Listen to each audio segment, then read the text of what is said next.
I do believe the knowledge is power, and I do believe that because I've got some knowledge, it is my responsibility to figure out how to create that bridge, how to bring it closer to somebody who hasn't gained that knowledge yet.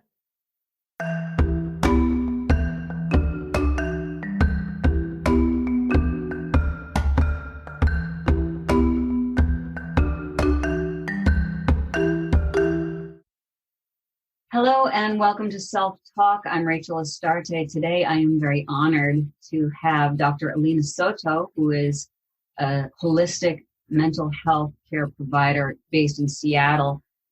Dr. Soto, welcome. Hi, I'm excited to be here. Thank you. Thank you for having me. It's my great pleasure. I'm actually very excited because this is the first interview I've done on Self Talk. Usually it's just me talking into the microphone. And it's lovely to have someone else to bounce off. Yeah, once. So we're going to talk about the self. We're going to talk about healing and all that good stuff. So let's start with you. How did you get into your field, or what calling did you have to get into this field? Yeah, so it was a tad bit of a complicated story. So I just kind of went in a zigzag motion, but essentially. So my degrees are naturopathic medicine as well as clinical psychology. And I chose naturopathic medicine because while I was essentially getting my pre-med and just kind of exploring options when it came to the medical field, I realized that there was quite a big separation between what people consider like the mental health care, like sciences and services, and what they consider like more of the physical, like body-based services and healthcare. And it just seems so separate, right? Like if either it was all in your head or it's because you tripped and fell and we need to put a Band-Aid on it, right? Right. And I thought, because it made sense, I mean, the brain is a very for realsies and physical part of your body, that it makes more sense to have them much more integrated, right? And so I was trying to look for that. And what ended up happening is I actually ended up going to massage school first. So I've been a LMP for almost a decade now. And so I got a lot of body work under my belt. And one of my first positions there is where I found out about NDs. And that approach seemed much more much closer to what I wanted to create with like my own vision. So it took into account, like lifestyle, and it expanded on the diet and like the energetic body and what was going on with the self. But I didn't feel like we had at the time enough education in the psychological component. So I specifically chose Bastyr University. That's where I went because I had both degrees. You could take that as a dual track to combine it. And so I've combined those two, and that's how I've honed my approach. So I think I'm not quite sure what led me there. I just always knew that I wanted to like smash things together, and I got there. Yeah, I was going to say you have so many modalities that you work with. I looked at your website, which is beautiful and impressive, and we'll talk about the links when we close here. And of course, I'll post them on the site as well. So you started with massage? Mm-hmm. Okay, so the idea originally was helping people feel better through touch. Basic. Yeah, so I think so. I got a little turned off from med school just because I felt like, from my direct experience, so this was only my experience, when I got to shadow some physicians, it just felt like you showed up to each room, you wrote a script, and you walked out. And to me, like I really had this calling and drive to do something, right? To do something with my hands, and maybe it's like, maybe I want surgery, maybe I want that, right? But then I thought, I'll try out massage because that's something that's very intimate. You literally have to do things. Yeah. I did it to see if it was an avenue that I wanted to do. And it turned out that I loved it, actually. Like being able to, be so present with somebody. Because one of the things that I guess I realized in my journey as a massage therapist is that we don't really know each other's bodies that well. Yeah. Like intimate partner, like, we get to know somebody's body in a sexual light, but we never really like, even platonically or as friends, we never see each other's bodies really, and we never are really like paying attention to them like physically, right? And so to me, that was like a very beautiful moment, and to realize that, yeah, touching can have a lot of healing, because the body itself is also an emotional being. So, which makes sense. I mean, the way our memory works, we also store it in here. It's the mind body, like cognition and memory is very, very corporal. Right. And so I had many experiences where I'd be working on somebody and all of a sudden I get this huge story. And specifically, I don't know, I attracted a lot of people who had trauma stories. And so that's what I actually ended up specializing in. Wow. That's, you said such beautiful things there. And I want to go back and collect some of them. The idea of not knowing each other's bodies as human beings. And it's massage is such an intimate way to connect with another human being in a therapeutic way, of course. And, the intimacy of it and the healing, is so vital. But there's also the idea of letting someone you don't know very well into your space, right? Mm-hmm. And you said bringing up the trauma that comes up. So here's someone that you're naked in front of them, right? With a towel draped over your bum. And suddenly all of this trauma or very intimate memory stuff can come up, or just emotion can come up. So I wonder, did that give you this idea, like maybe I can't hold some of these stories and maybe I should get into psychology or learning more about the mind? Or how did that work for you in terms of timing? Yeah, so that itself didn't actually push me towards wanting to learn more about the mind. That itself just kind of solidified that initial idea that the mental health services and the physical services were two separate, and we weren't making enough connection, right? And I think an example of that's really sticks out in my head, like I have this memory, I did work at a psychiatric hospital for a little bit, and one of the things that popped into my mind was when somebody takes someone's blood pressure or someone's like checking someone, it almost seems like the person, and this once again was my direct experience, isn't very aware of how they're holding someone or like how they're touching someone. I think even just that, like if you're a nurse, you're not expected to rub shoulders, of course, that's silly. But, when you're taking blood pressure or you're checking somebody out, you can have gentle touch. You can have very present touch. You can have very aware touch, right? And understand that this is a person that you're touching, right? Mm-hmm. And that was like most, I think, presented to me when I did clinical massage work. So I would see a lot of post-op, I would see car accidents, all that stuff. And one that really struck me was this young woman who had just gone through a mastectomy. And as I was working with her and helping her, and I actually did a lot of massage around the chest, what she said to me, kind of really touched me, which was that I was the first person in her line of doctors and healthcare providers that had actually touched her nicely. Wow. That she felt like she had been a piece of meat this whole time. And then I come in and I'm like, hey, this is your body. Mm-hmm. And that, I'm even getting a little emotional now because it was an intense moment. And there were things that I did notice, in our conventional medical field, that sometimes, that presence is lacking, right? Mm-hmm. Whether I fully admit it or not. And true, it's not the person's job to be really there, but it is an opportunity to add that in, right? To be present to the power of touch. And I do know, one of a psychiatrist that I really respect, told me that he watching people become so separate from themselves, or sometimes like as they had really intense diagnoses, like get put in with tubes and wires, and he felt almost like they started losing their dignity. Like he just had to hold their hand. Mm. Right. So I've known people who like really have that, are in tune with that. Yeah. And I think it's important for that to be more widespread. Yeah. I completely agree.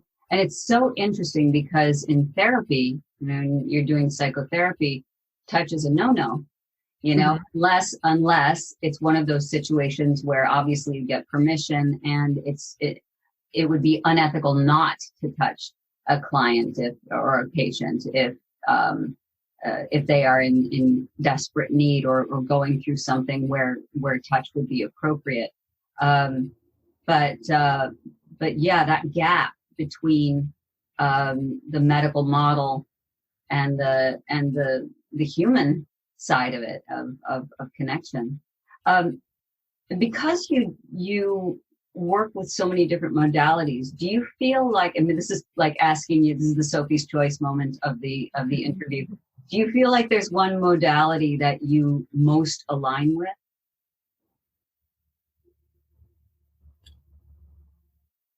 That is a good question. I hadn't fully thought of it.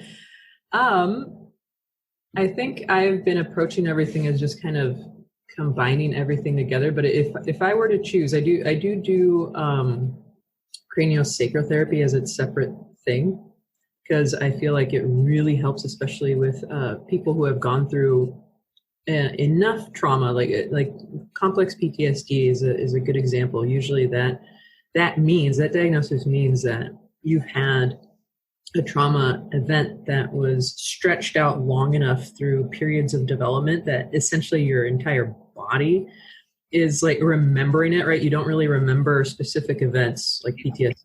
You're remembering what it felt like.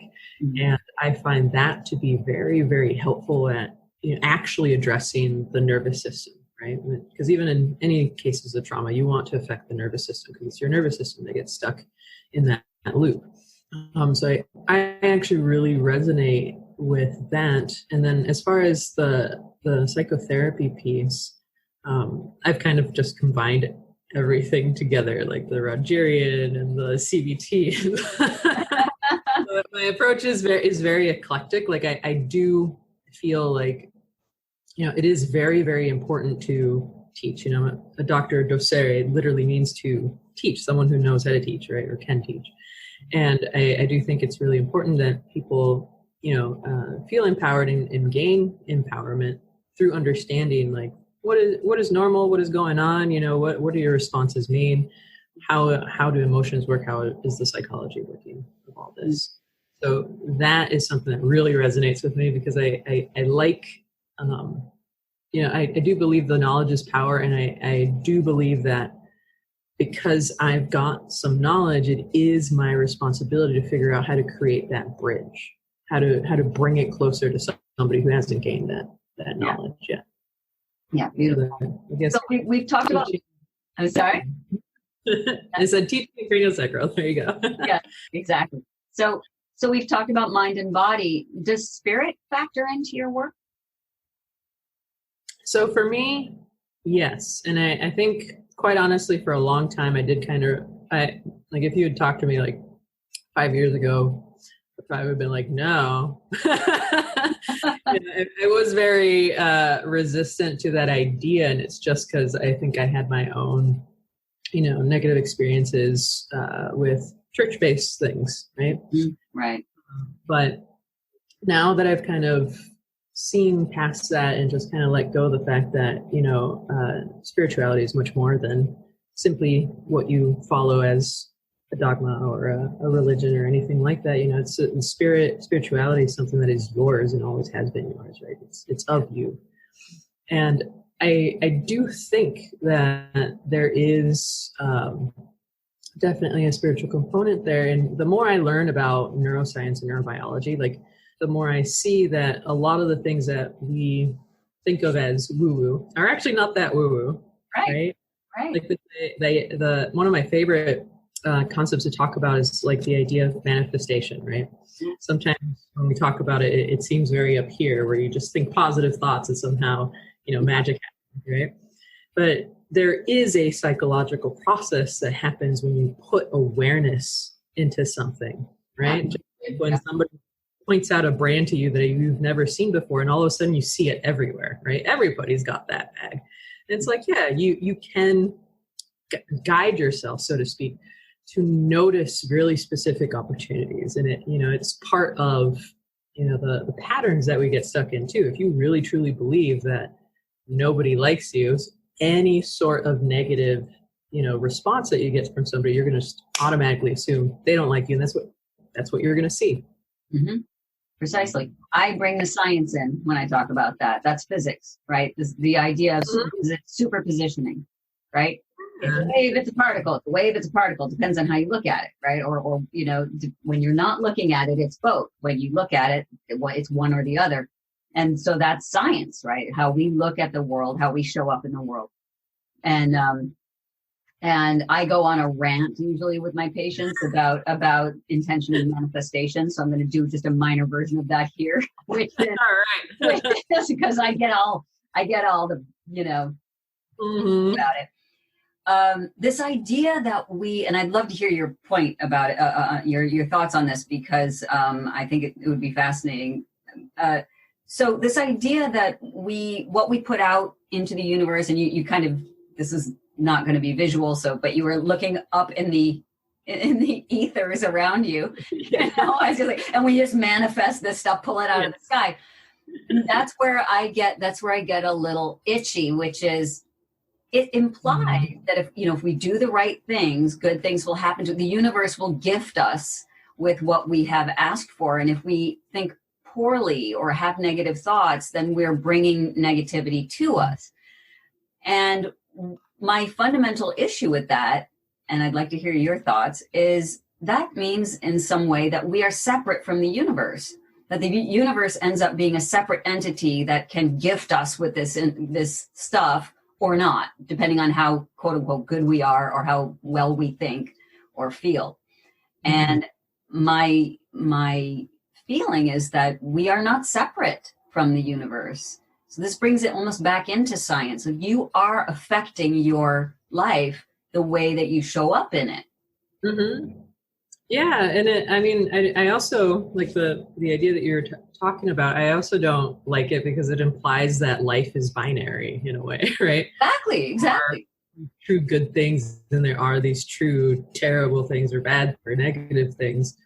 But, people who experience life, we all have realized that it isn't all black and white like that. Absolutely. Yeah. Like, yes, we can have all the good intentions, and sometimes what we end up doing doesn't turn out the way we wanted it to, right? And it's not about sitting there being like, I'm a terrible person, or like sit with all the bad things, but hey, what did we learn from this now, right? Yeah.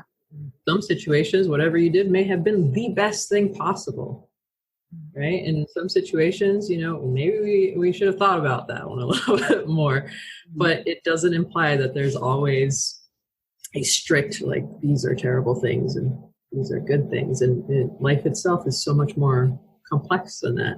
Yeah. And if you're always that terrified of ever making any sort of mistake or deviating from, what you're doing just to explore something else, then you're not going to see that complexity of life, right? It's like that idea of being constantly hounded with fear that you're going to do something wrong, and that makes a body and a nervous system very stressed. Sure. And that just shows how it's all tied together. And that, I think, is one of the fascinating things about what you do. And one of the reasons I was so excited to talk to you today is because you are quite literally bringing all these things together in your healing. So since this, we're talking about the self, what does self mean to you? What does it mean? For example, I talk to my patients about building a foundation of self. Mm-hmm. What does that concept of self mean to you? Yeah, so the concept of self, I think about it as a reflection in a way. Like one of the things that I think I talk about a lot is kind of recognizing ourselves as well as the people that were around us as a system, which means that if we're all gears, right, we use that example, our gear has to maintain its integrity in order to work well with the ones around you. But that also means that everybody else also has to kind of keep their shape and integrity as we're moving forward, right?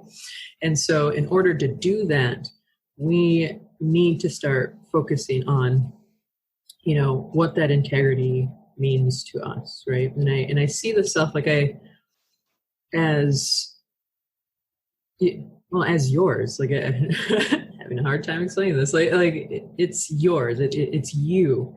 And it's about, the self is about the recognition of your power of choice. Like, yes, we are a part of this big thing, but we also are here to make our own choices, and we have that power. So the self is the recognition of our power of choice. And by doing so, we are acknowledging, you know, ourselves as a person. We're acknowledging ourselves as part of the system. We acknowledge ourselves as feeling, as corporal, as all those things. Because the self is also an acknowledgement. And I think that is necessary in order to acknowledge what is going on around you as well, as far as other people, as far as the environment, of recognizing, like, if I am a self and I have a power of choice, and I know that another person does as well, right? And it exercises that, you know, we have an innate skill of empathy. We do have to learn it. We do have to exercise it. And it helps build that the more you are able to fully be within yourself, right? Because then you have this understanding. Like, one of the things I liken it to is you can kind of tell when you're trying to get help from somebody if that person hasn't actually fully studied their material, right? Or actually really understood the concept. You can kind of tell, right? And you can kind of tell that, you know, as mammals, we're intuitive to each other, right? And we can kind of tell when someone hasn't fully experienced something that we have, right? And so the more we are able to recognize the self, the more we can see the self in a person, in a group, in the larger environment. Right. And I love the metaphor of the system, because we are all interconnected, but it's so vital to develop our individual selves so that we can give back fully to the system. Yeah. Yeah. Fantastic. Who are your heroes or heroines? My heroes.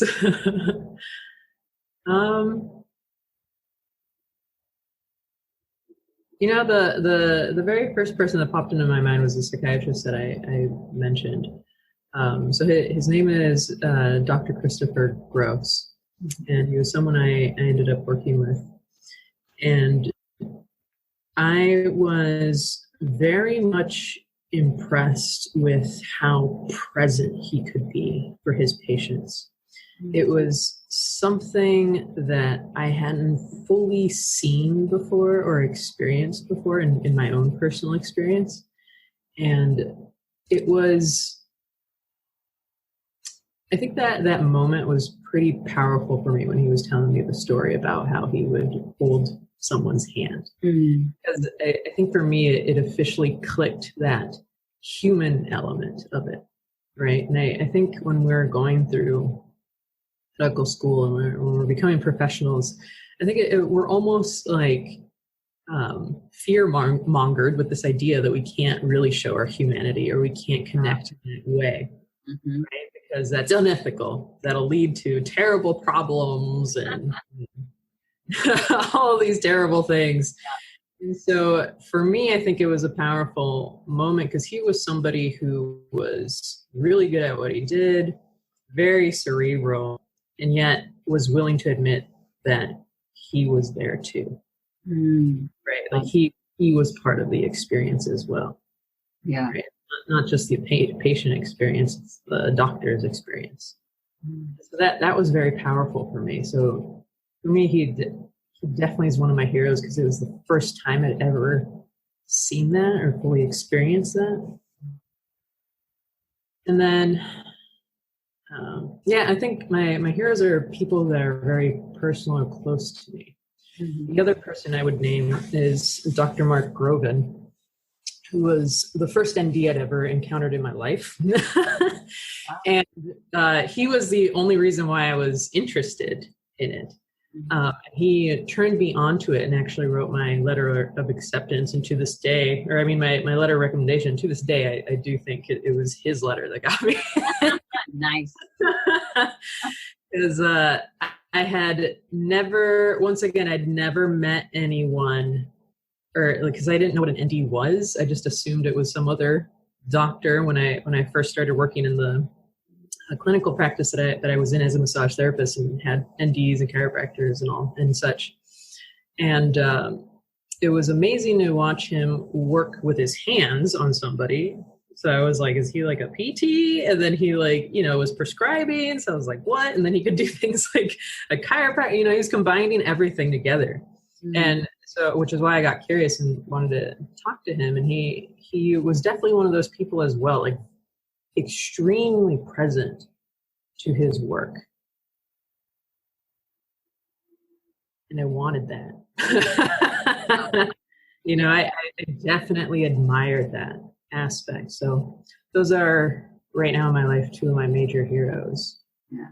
It's beautiful how we carry them with us, and sort of when we do our work, our teachers are so much a part of what we do, and the people who guide us, it's almost like embodying them a little bit when we do. I guess that's the tradition of being taught and being or apprenticing and receiving the gifts that our teachers give us. That's beautiful. So let's talk a couple more questions. Let's talk about 2020 and what it just feels like this year there's been a lot of unrest and a lot of uncertainty. And I wonder if you see this reflected in your patients at all, or only. Yeah. Yeah, I definitely do see this reflected in my patients. And the thing I find fascinating about it, I think we've touched on this earlier, is that everybody seems to believe that we're the only one in this experience. Mm-hmm. Right. Yeah. And it's interesting because the things I'm seeing are common for any mammal that is currently feeling trapped, right? Right. And it's like especially as this kind of got started, every single patient almost told me the same complaints. Right. And so it's fascinating. And it was, I think, a fascinating lesson and really awesome conversation pieces to just talk about that, of being like, that this is a shared experience. Like most of us are feeling real frustrated that we can't go out and play. Yeah. Yeah. We're antsy. We're seeing increases in, and it's unfortunate, but we saw increases in self-harm. Mm-hmm. And that makes sense. I mean, you cage up a bird long enough, they will start to self-harm. Mm-hmm. Yep. So like it's been fascinating to just kind of talk about that we can have a very large effect on our own communities. And it's not just our experience, it's everyone's experience. Mm-hmm. And at the same time, it's very unique to each individual, as we were saying earlier about the system. It's like, but I'm dealing with it. Yeah, I know my neighbors are dealing with it too, but I'm dealing with it. How do you work with patients who maybe they get that cerebrally, but they are still suffering? Yeah, so it's about going with the individual and figuring out what helped you in the past, what has worked for you. Because we're all going through this together, but we all have different forms of play, right? Like mine is dance, other people were concerts and things like that. Some were like dining with friends, some were having big, family dinners. Mm-hmm. So it is about, figuring out that individual story, and also recognizing that, just like I'm frustrated because I can't do dance. So is the other person next to me, and it is a shared experience, and yet I know that I can make steps towards balancing that within myself.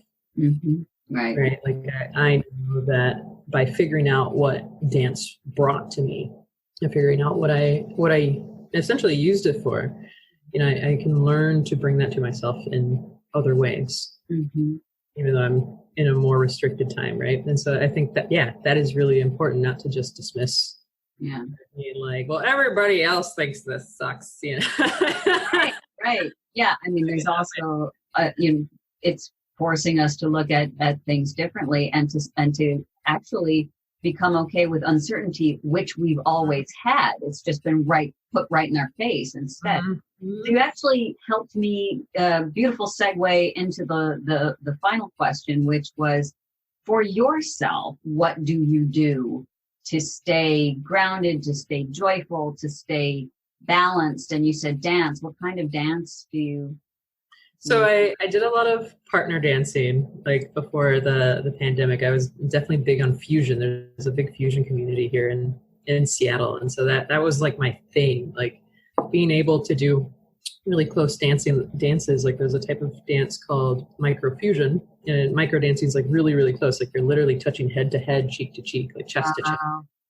And that to me was always like this huge, like wonderful, like soul connection. Like I really felt resonant when I got to do that.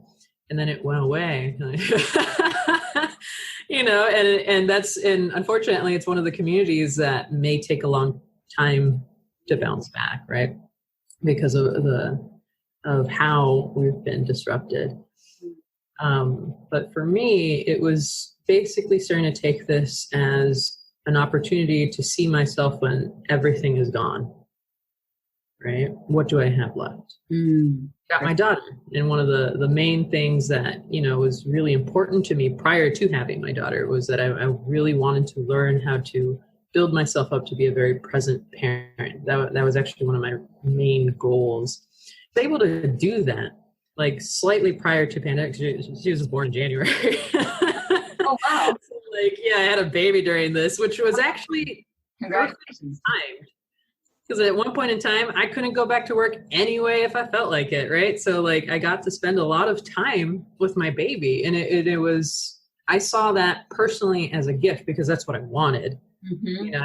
I constructed my own business in a way that, from 7 to 2, I'm working, and my partner gets to take care of her, and then I switch over. And so she's always with one of us. So we are there. We are present to her life, which I love. And this is what we created and what we wanted to create. And actually having the pandemic allowed me to figure that out more. Like, this is what I wanted. I want to be here.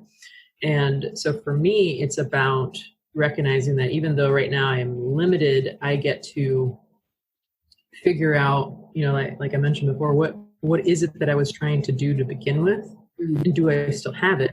And it's like, I do. I haven't really, my entire being has not been destroyed because I don't have dance, I just lost a tool. Right. But I can create that resonance and that connection in a different way.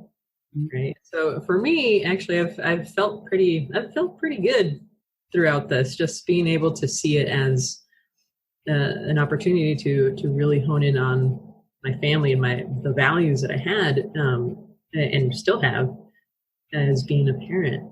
And I also, like, a lot of life changes. I also just recently moved into a house, recently purchased one, moved in. And so it was awesome to think about that too. Like it gave me an opportunity to really hone in on that home aspect. And so I'm building my home, and dance will come again someday. And then of course it will. Of course it has to. It has to. It will. What a beautiful, I'd never heard of microfusion. That's fantastic. Mm-hmm. I love the concept of it. And congratulations on the birth of your daughter and your home ownership. And that's wonderful. You've got a lot on your plate, so you're good. So that's 2021 for you, unrolling. So as we close out, I wonder if you might share with the listeners how they can get in touch with you. Or if you have anything if you have any books or any appearances you'd like to share. Yeah, so everything is fully automated on my website. So if you want to reach out to me or even book an appointment, I do offer free consultations. I'm happy to do free 15-minute to 20-minute check-ins just to chat to see if I'd be a good fit for you. So my website is www.terradusa.com. Can you spell that? Yes, so ERA? TERRADUSA. Okay, TERRADUSA. Okay. Yep. Okay, got it. So yes. I'm also going to post it. You know, we'll have the actual link at the bottom of the site as well, at my site. Dr. Soto, thank you for being part of Self Talk. It's been a pleasure talking with you. And I just want everyone, I want everyone to know that this is how you can get in touch with them, which is therapeutic.com, and we'll have the link. Anything else that you'd like to say? Any final words or thoughts that you'd like to share?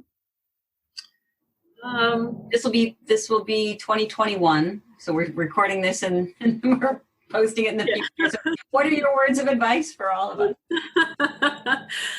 Oh, the words of advice. I do like to say this a lot. If you directly have made a choice to do something different, trust that you will, because it will happen.